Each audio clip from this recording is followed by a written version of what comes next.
అనంతపురం జిల్లాలో ప్రతి ఒక్క ఓటరు ఓటు హక్కును వినియోగించుకోవాలని, యువత ముఖ్యంగా సద్వినియోగం చేసుకోవాలని అనంత జిల్లా కలెక్టర్ ఎం గౌతమి అన్నారు.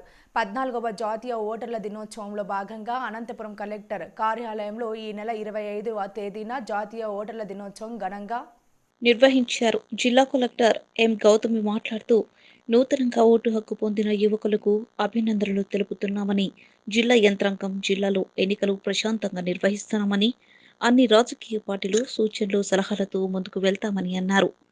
ఇంతకుముందు అనంతపురం నగరంలో భారీ ఎత్తున ర్యాలీ నిర్వహించారు. ఈ కార్యక్రమంలో ఆర్డీఓ వెంకటేష్, ఎంఆర్ఓ, అనంతనగర కార్పొరేషన్ అధికారులు పాల్గొన్నారు.